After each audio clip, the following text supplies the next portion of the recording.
Present Raghurama Krishnam Raju అయితే అటు వైఎస్ఆర్సీపీ పార్టీకి సంబంధించి ఆయన అయితే కొన్ని వ్యాఖ్యలు చేశారన్నమాట.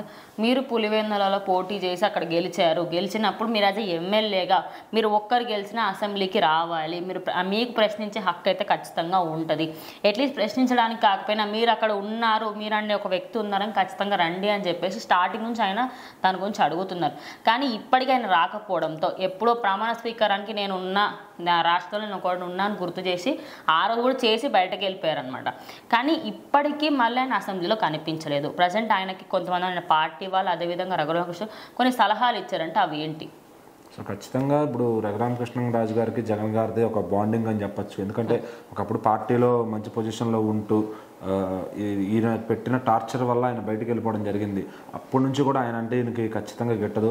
రఘురామకృష్ణ గారు ఏ రోజైనా జగన్ దింపాలి అని ఒక అజెండాతో ఉండి బయటకు వచ్చేసి మళ్ళీ టీడీపీలో కలిసి ఖచ్చితంగా మంచి గెలుపునైతే చూశారు.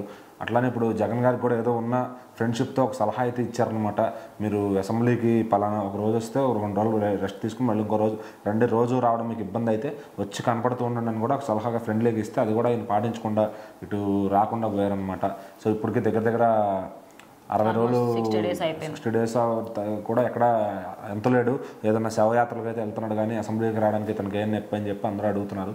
సో మరి ఇప్పుడు ఇక మళ్ళీ కానీ రాకపోతే ఈసారి అసెంబ్లీ జరిగినప్పుడు ఖచ్చితంగా డెఫినెట్లీ ఉప ఎన్నికలు పడతాయి. ఇంకా అందులో నేను కూడా పోటీ చేసినా ఓడిపోతాడు జగన్ అనే విధంగా నేను మాట్లాడారు అనమాట. మరి అయితే కడపలో జగన్ గారి ఇప్పుడు ఆల్మోస్ట్ మన కూడా ఓడిపోయేవాళ్ళు మరి ఎక్కడో కొంచెం లక్తో బయటపడ్డారని చెప్పాలి. ఇప్పుడు మళ్ళీ ఉప ఎన్నికలు జరిగితే మాత్రం 100కి 200% పక్కా ఆయన గెలిచే అవకాశం 0% ఉంది అంటున్నారు. అదే ఇప్పుడు ఆల్రెడీ మన యాక్చువల్లీ ఓడిపోవాలి, ఎక్కడో దేవుడు అతనికి రాసి పెట్టిండే ఒక సీటు తన గెలుపుని మాత్రం అట్లా ఉంచారు కాబట్టి అట్లా గెలిచాడని చెప్పొచ్చు ఖచ్చితంగా. అటువైపు నుంచి అటు బీటెక్ రవి గారు కూడా చాలా పోటీ ఇచ్చారు టీడీపీ తరఫున. యాక్చువల్లీ ఇతను ఉన్నప్పుడు ఆపోజిషన్ ఎట్లా ఫిక్స్ అయిపోతారు, మనం ఎట్లాగో గెలవం కదా ఇంకా ఎందుకు మనం ఇంత ఖర్చు పెట్టి ప్రచారాలు చేయడం కూడా అని. బట్ బీటెక్ రవి గారు ఏంటంటే జగన్ మీద ఉన్న ఒక ఇదితో వాళ్ళ ఫ్యామిలీని జగన్ వాళ్ళు కానీ ఆ పార్టీ కార్యకర్తలు కానీ ఎంత ఇబ్బంది పెట్టారో అంతా గుర్తుపెట్టుకుని అటు ఎన్నికల్లో గట్టి పోటీ అయితే ఇచ్చారనమాట.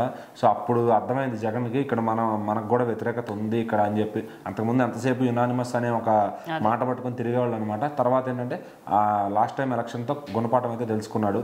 సో ఈసారి కొంచెం జాగ్రత్త పడాలి అని అయితే తెలుసుకున్నాడు అనమాట.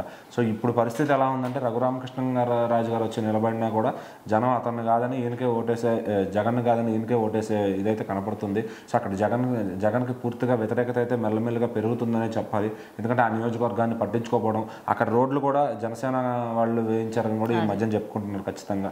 సో మరి అట్లా ఉందన్నమాట. అక్కడ పులివెందులకు రోడ్లే లేని పక్షంలో మన కొత్త రోడ్డు చాలా అంటే ఎక్కువ లెంత్ ఉన్న రోడ్డు కూడా వేశారనమాట. సో అక్కడ ప్రజలందరూ ఇప్పుడు జనసేనకి అటు టీడీపీ నాయకులకు కూడా పట్టం కడుతున్నారు. సో మెల్లిమెల్లిగా ఇంకా జగన్ అనే పేరు అక్కడ వినపడుతుందో లేదో కూడా డౌట్ అనే స్థాయికి వచ్చేసింది. సో అందుకే రఘురామకృష్ణ గారు అంత కాన్ఫిడెంట్గా చెప్పారనమాట, మళ్ళీ రీ ఎలక్షన్ పెట్టినా కూడా నేను అక్కడ నిలబడితే జగన్ ఓడిపోతాడని చెప్పి.